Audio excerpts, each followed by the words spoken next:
नमस्कार दोस्तों। Maintenance case से संबंधित कुछ महत्वपूर्ण बातों की जानकारी मैं आज देने जा रहा हूं आपको और उम्मीद है कि ये वीडियो आपको पसंद आएगा।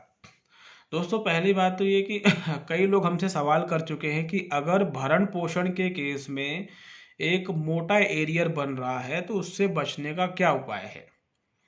तो दोस्तों, पहली बात तो ये कि भरण पोषण के केस में अगर मोटा एरियर बन चुका है, क्योंकि जब भरण पोषण का केस लगाया जाता है तो जो उसका इंटरिम मेंटेनेंस होता है वो डिसाइड होने में 2 साल, 2.5 साल, 3 साल लग जाता है। कई बार 1.5 साल लग जाता है।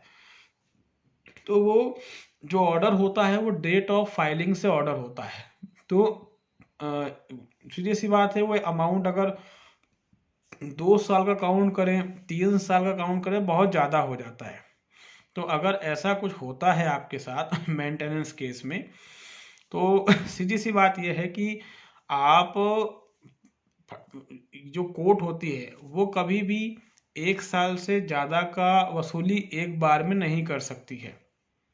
ये बात ध्यान रखें, ये धारा 125 में लिखा हुआ है कि एक बार से ज़्यादा का अमाउंट जो 1 साल का रहता है, उस 1 साल से ज़्यादा का अमाउंट कोर्ट आपसे नहीं ले सकती।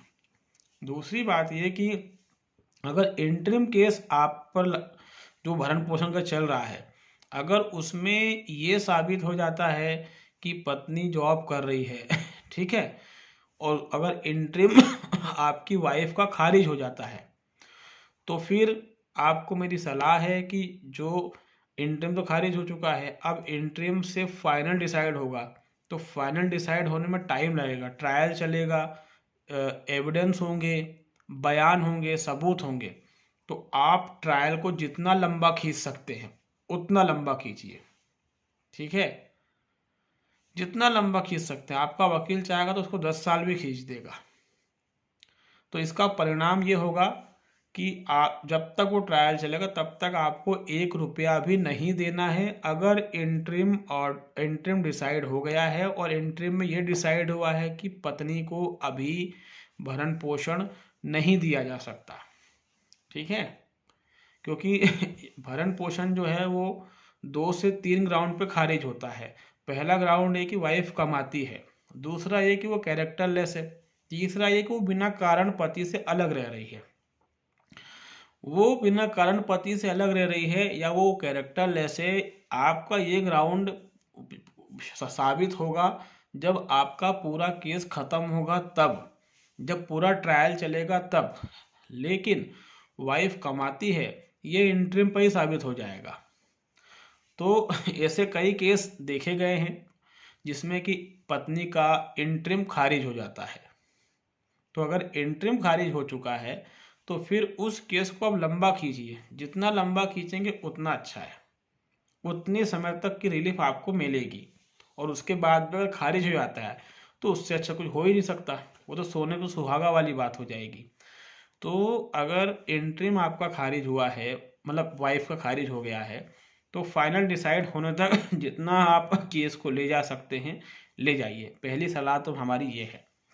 दूसरी बात जो मेन प्रश्न है कि बहुत सारा अमाउंट इकट्ठा हो गया है, कैसे दें। तो सीधी सी बात है, मान लीजिए कि आपका 2 लाख रुपए इकट्ठा हो चुका है इंटरिम ऑर्डर में।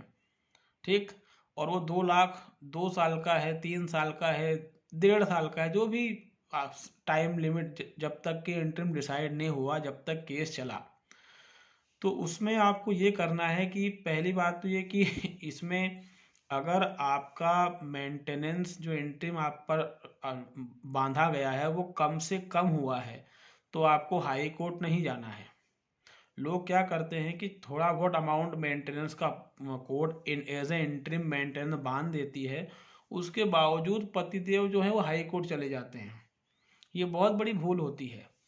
आपका वकील को तो कोई मतलब नहीं, वकील तो तैयार बैठा हुआ है क्योंकि उसको हाई कोर्ट के नाम पे फीस मिल जाएगी। लेकिन मान लो 5,000 या उससे कम का ऑर्डर हुआ है, 4,000, 3,000, 2,000, तो हाई कोर्ट जाने की आवश्यकता नहीं है।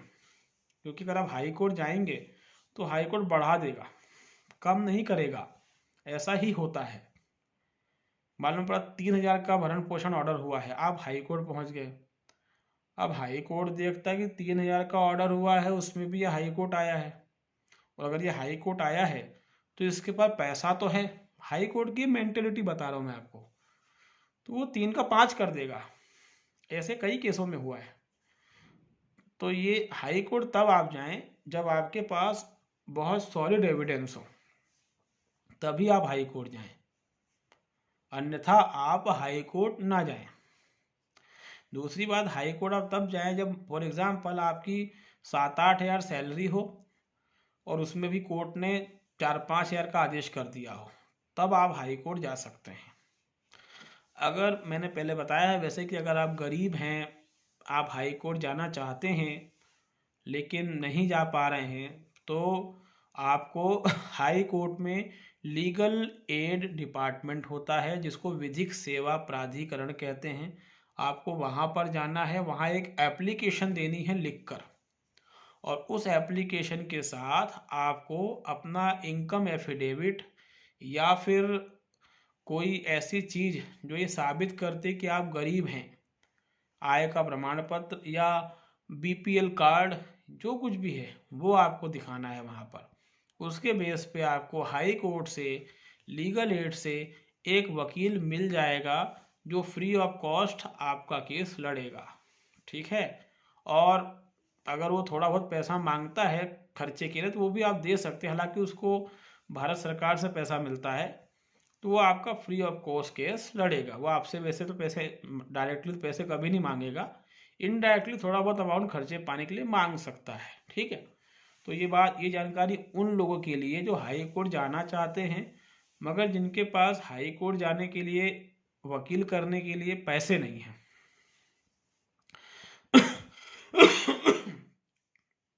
तो अगर आपके ऊपर मेंटेनेंस का एक बड़ा अमाउंट हो चुका है और आपको उससे अब बचाव करना है, तो पहली बात है कि अगर आपके पास कुछ भी नहीं है देने के लिए, तो फिर आप धारा 421 का सहारा ले सकते हैं। कोर्ट से रिक्वेस्ट कर सकते हैं कि मेरे खिलाफ जो वसूली का वारंट निकला है तो आप जो है 421 की कार्रवाई करवाइए मेरे ऊपर, क्योंकि मेरे पास पैसा नहीं है, अगर ऐसी कोई सिचुएशन है तो।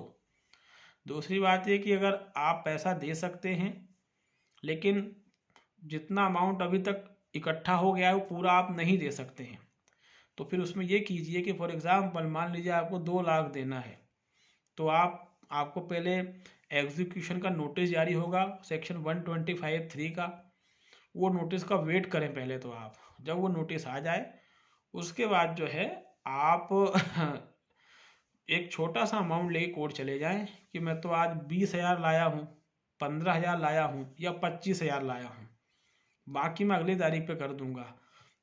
अगर आप इतना अमाउंट भी कोर्ट को देते हैं, कोर्ट आपको जेल नहीं भेजेगा। हाँ, आपकी पत्नी को जरूर बुरा लगेगा क्योंकि वो सोच के आई हुई कि आज 1 लाख मिल जाएगा, 1.5 लाख मिल जाएगा, 50,000 मिल जाएगा, लेकिन आप तो एक छोटा अमाउंट लेके आए हैं, कोर्ट आपको जेल नहीं भेजेगा। और उसके बाद फिर एक तारीख लें लंबी, और उस तारीख में कुछ मत लेके जाइए। उस तारीख में कह दीजिए कि मैं आज जो है नहीं ले पाया, मैं अगली तारीख पे कर दूंगा, तब भी कोर्ट आपको जेल नहीं भेजेगा, क्योंकि कोर्ट इतनी आसानी से जेल नहीं भेजता है। उस कोर्ट को पता है कि अगर इसको जेल भेज दिया तो जिस मेंटेनेंस के लिए जेल भेजा है वो फिर कोर्ट आपसे वापस नहीं मांग सकती। ये ध्यान रखना, अगर आप जेल चले गए हैं तो कोर्ट ने जिस अमाउंट के लिए आपको जेल भेजा था, कोर्ट वो अमाउंट आपसे नहीं वसूल सकती, वो तो गया अमाउंट, इसलिए कोर्ट आसानी से जेल नहीं भेजती है। एक और महत्वपूर्ण बात ये कि आप चाहे तो कोर्ट में एक डिपार्टमेंट रहता है ट्रेजरी का, जहाँ पर आप पैसा जमा करवा सकते हैं। जब आप वहाँ पैसा जमा करवाते हैं तो आपको जमा करवाने की रसीद मिलती है, तो आप ये काम कर सकते हैं और वो रसीद कोर्ट को दिखा सकते हैं कि सर मैंने तो जमा करवा दिया वहाँ पर। तो कोर्ट आपकी वाइफ को बोले कि आपके पति ने वहाँ पैसा जमा करवाया, आप वहाँ से कलेक्ट कर लो, ठीक है। ये राय मैं इसलिए दे रहा हूँ क्योंकि जब हम कोर्ट के डिपार्टमेंट में पैसा जमा करवा देते हैं तो वहाँ से पैसे को वापस लेने में पत्नी की चप्पलें घिस जाती हैं, वहाँ इतनी फॉर्मेलिटीज़ करनी पड़ती है कि उसमें फिर पत्नी की हालत ख़राब हो जाती है। इसलिए कई बार पति वहीं पैसा जमा करवा देते हैं और कोर्ट को रसीद दिखा देते हैं कि हमने तो वहाँ जमा करवा दिया है। तो अगर मेंटेनेंस का अमाउंट ज़्यादा है तो थोड़ा थोड़ा करके देते रहे। कोर्ट कभी भी आपको जेल नहीं भेज सकता। और अगर इंटरिम मेंटेनेंस कम से कम बांधा हुआ है तो मेरा यही कहना है कि फिर हाई कोर्ट का रुख ना करें आप, क्योंकि हाई कोर्ट का रुख अगर करते हैं तो ये हानिकारक हो सकता है आपके लिए। और अगर आपके पास बहुत ज़्यादा सॉलिड एविडेंस है, पुख्ता सबूत है, तो फिर आप हाई कोर्ट जा सकते हैं। तब फिर मैं नहीं कहूँगा कि आप हाई कोर्ट मत जाइए, तब आप हाई कोर्ट जा सकते हैं। क्योंकि अगर हमने ऐसा अक्सर देखा है कि बहुत छोटा अमाउंट इंटरिम में आदेश हुआ है और उसके बाद भी व्यक्ति हाई कोर्ट चला जाता है, तो फिर हाई कोर्ट उसको बढ़ा देती है, कम नहीं करती। तो वहाँ जाने से एक नुकसान ही हुआ आपको। तो अगर कम अमाउंट का ऑर्डर हुआ है तो हाई कोर्ट ना जाएं, ज़्यादा का हो